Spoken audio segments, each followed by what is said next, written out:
In part 1 of this 2-part series, in this video you will learn everything you need to know as a new carrier, as a new owner operator, as a new person diving into this cargo van, box truck, semi truck, or even hot shot business. Yes, I did say this 2-part series. The next video will be on how newly started up trucking businesses fail, so stay tuned for that, guys. It's gonna be the next video posted tomorrow. But let's get into what you need to know when you're starting up this business, guys. And all of this transportation business, besides, you know, if you're carrying passengers, is essentially the same: box truck, semi, cargo van. So let's get straight into this, and I'm gonna teach you everything you need to know to start up your business. Stay tuned for more after the intro. Woo!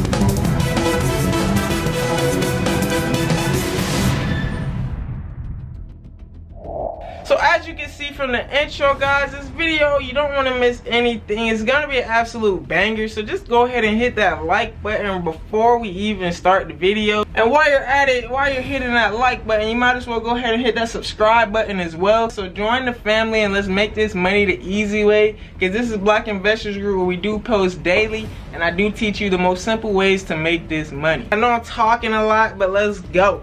So the first thing and the most important key central things to even start getting loads, guys, to even get accepted for a load, is getting your MC and your USDOT number. Now your MC means motor carrier. So to get these two numbers, guys, all you would need to do is go on the FMCSA website, guys, and you will start applying for a trucking authority. You will go to create new truckers authority. You will go to the tab that says apply for new trucking authority and follow the simple instructions. Now this process of signing up for a motor carrier authority can take only 30 minutes, but if you're speedy like me, it can only take 10 minutes. Some key things you need to look out for when you are starting up this authority and when you are applying is you want to make sure that you put the box for work for hire, guys. If you are just trying to move general freight, you need to be working for hire and not working for property, because you're gonna see work for property and work for hire. Working for property is just you moving things for yourself. It's not for other people. And guys, working for hire means that you get to start getting hired by other companies. Make sure you go over all the vehicles you have, the weight of your vehicles, guys, and everything that you're trying to do in this trucking industry. If you are moving passengers, of course you want to put that you're moving passengers. If you are moving food, guys, of course you want to put that you're moving food, and even livestock, guys. If you are trying to move animals, make sure you put you were moving animals, because if you get pulled over, guys, you can get a healthy fine. And most importantly, guys, the loads that you're trying to get, you won't be accepted for it unless your USDOT number and MC matches up to what you're trying to do. And the most important thing with this authority, guys, is that it does take 21 business days for you to get approved. So while you're waiting for this 21 business day period to end, you don't want to have trucking insurance just yet, because you don't want to go a full month without using your insurance. So let me tell you a secret trick on how to save some money and what to do in this situation. But before I go over the sauce, if you haven't done so already, hit that like button so this video can get pushed out in the YouTube algo and more people can learn how to save money. Over on the Patreon, we do have lessons, guys, cheap tutorials, step-by-step ebooks on how to start your trucking business, how to make online passive income, how to start an online business, and even how to market and boost your social media fan base. All information is in the Patreon and in the Lotta ebook store if you want step-by-step ebooks. And also, if you want to reach out to me to have a 10 to 30-minute conversation, I do accept coaching calls, so I will answer any of your questions, guys. I know a lot of you asked me to answer your questions. I'm not doing it for free anymore, guys. You have to schedule a call. It's only $10 for a 30-minute conversation. Back to the video. Woo!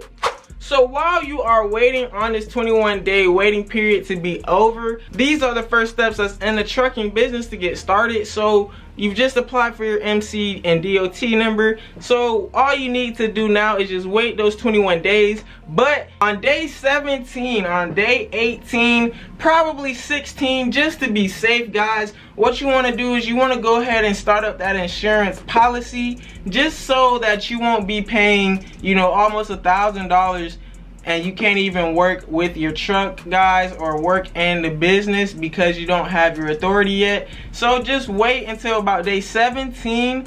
Get that insurance policy because you do need insurance before the FMCSA approves you.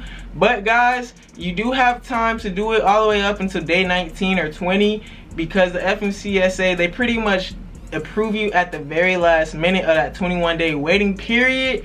So put that insurance on there on day 17 and you will be all good. And how to save money with this freshly new insurance policy.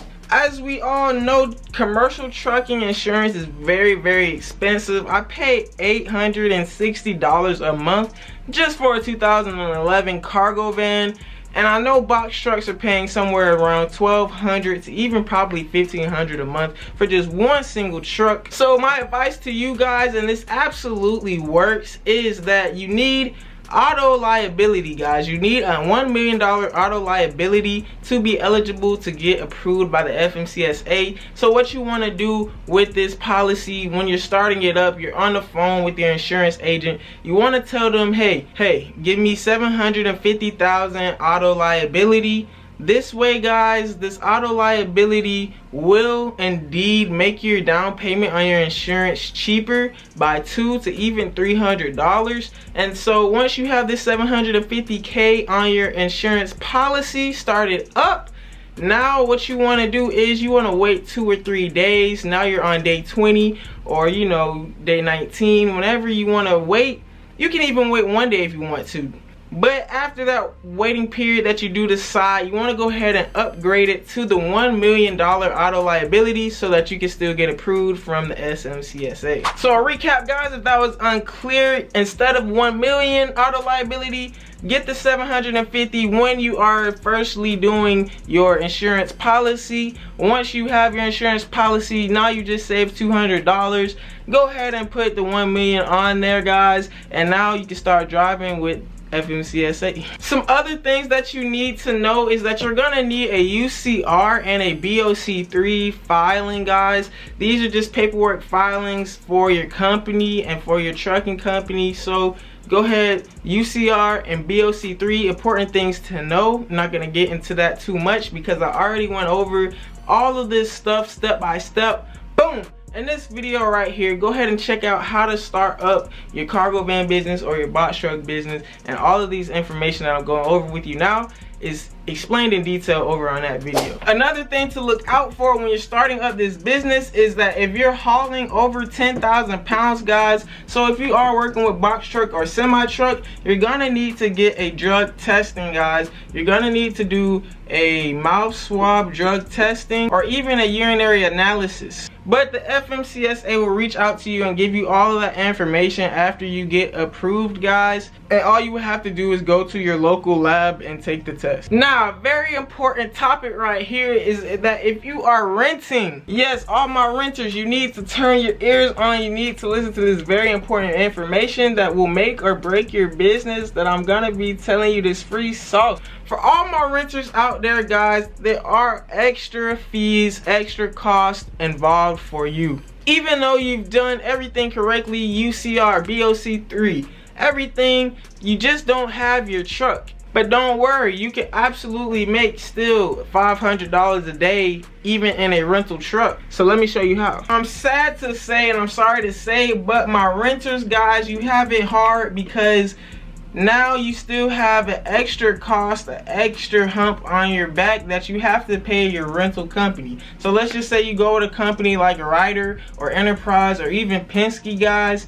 They will charge you a rate per mile fee, meaning that you have to pay for each mile that you drive your vehicle. And for if you're trying to do over the road, guys, you can even drive up to 4,000 miles a week. So if you just do 4,000 times 20, guys, 20 cents per mile is what Ryder charges, and that's absolutely insane. You're gonna be paying around $1,600 a week just for driving miles. Now don't forget about the daily cost for the rental truck. Rental trucks can go from $50 to even $160 per day, and the insurance as well. Now you're probably looking at me like, dang, I just got insurance. Well, if you're renting out a truck, you just might have to get the renter's insurance as well. For Ryder, which is the company that I use, they are $70 a day just for renter insurance, guys. So we have a total of $70 a day for insurance, $120 a day just for the truck rental,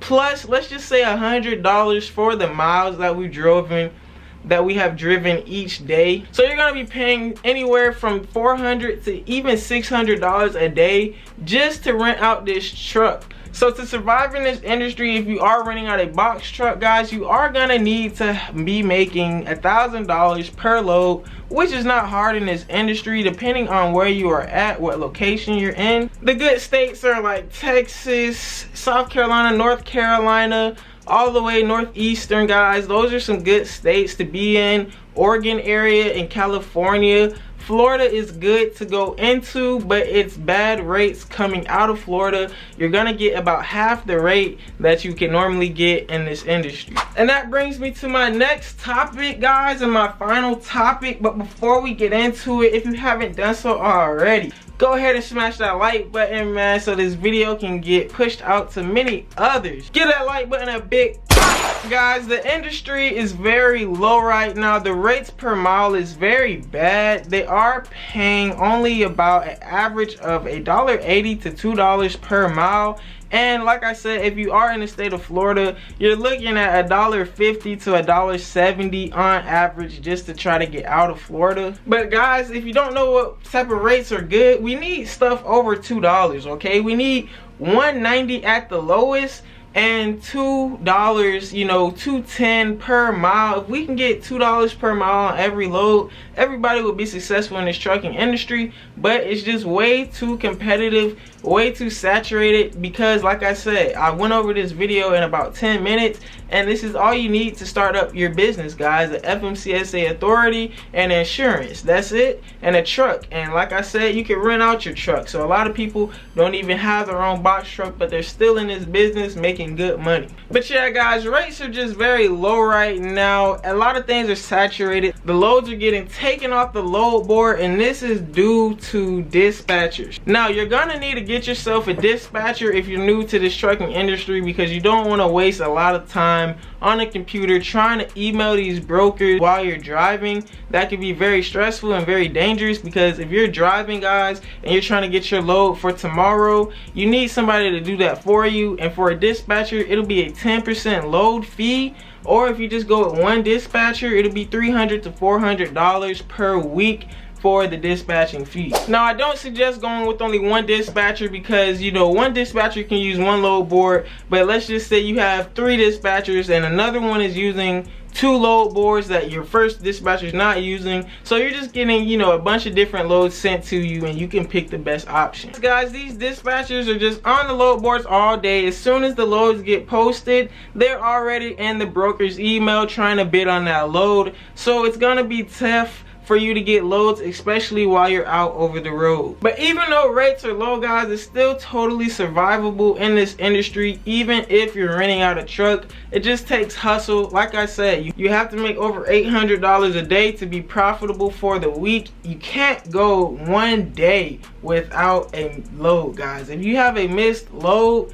just look at what that does to your week of profits, guys. Let's say you're making $1,000 a day. You're spending $500 a day in this box truck, guys. So you're only making $2,000 a week. But if you go one day, $1,000 that's not in your pocket, guys, that means you're only making $500 to $1,000 in 1 week for being over the road all that long time, 60 to 80 hours driving away from your home from 5 to 6 days, only to make $1,000. But best of luck to you on your adventure to start your new trucking business, guys. I hope this video helped. If it did, please smash that like button. Don't forget to subscribe. This is Black Investors Group. We do post daily, so I will see you tomorrow. With that being said, we out. Woo!